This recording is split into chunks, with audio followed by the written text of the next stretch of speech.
Clock is ticking on the new tariff deadlines set up by President Trump. After a week of on and then off again tariffs threatened on Mexico and Canada, businesses from Wall Street to Main Street are not sure what will happen next. On Friday, President Trump suggested more last-minute changes to the U.S. trade policy could be on the way.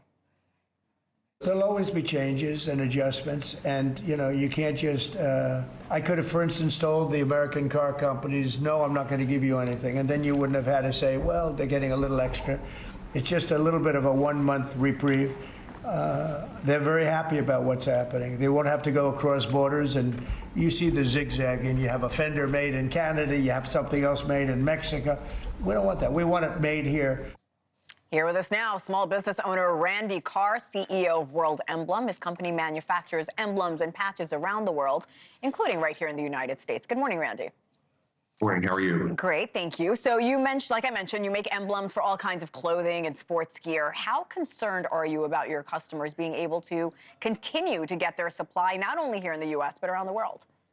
Well, I think the real issue here is there's a couple different things at play. I mean, the first thing is we manufacture in the States and we manufacture in Mexico.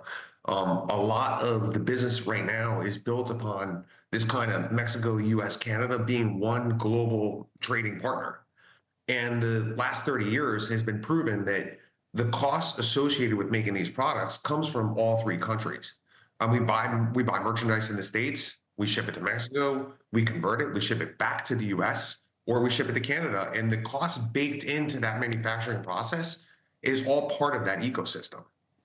So you have over 1 million square footage of factory space in North America and Europe. Break this down for me, Randy. If there is a 20% tariff in Mexico, again, where your company hires workers, are you going to raise prices? Yeah, so there's two things at play here, and we've been sort of looking at this since October of last year. I think the big issue here is the inconsistency of the policies. So the easy answer is yes, we are going to raise prices, but we're going to eat half of that. So we've elected to take 50% of whatever tariffs come across and take it out of our overhead or our distributions to shareholders. And the other half will do our very best not to raise prices, but unfortunately we're going to have to in order to remain profitable. 50% is a huge margin. Is it sustainable? How concerned are you about keeping your business viable in this current climate? Look, we'll always be sustainable. A friend of mine said you overweight the current state. So I think the current worldview right now is we can do it. What's going to happen though is it's going to come out of CapEx. It's going to come out of deep investments into either generative AI or creating what we would call a dark plant in the US. So even if we were to reshore, looking at reshoring would take years to do, and it would have to be done with a great deal of automation in order to offset what is already an acceptable price to the end user or our clients. We certainly can't just pick up 800 jobs from Mexico, drop them in the US, and pay those same exact rates that we would pay in the US for the same work we're paying for in Mexico. So we would have to triple our prices, in which case that would be unsustainable to the end user. What kind of conversations are you having with your clients and your employees who depend on you and are seeing all this play out? All right, so there's two different conversations. The first one is, let's talk about the clients. Every one of our clients have been unbelievably cooperative, receptive, and understanding. The majority of them are in the same situation we are.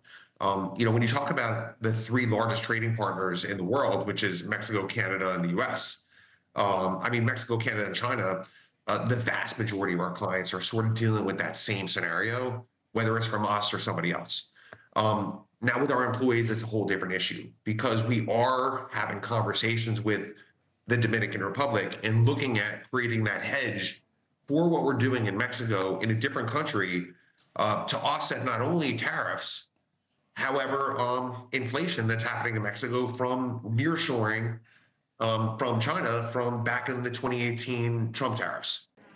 Thanks for watching. Go to joinnn.com to find NewsNation on your television provider. And don't forget to click the red subscribe button below to get more of NewsNation's fact-driven, unbiased coverage.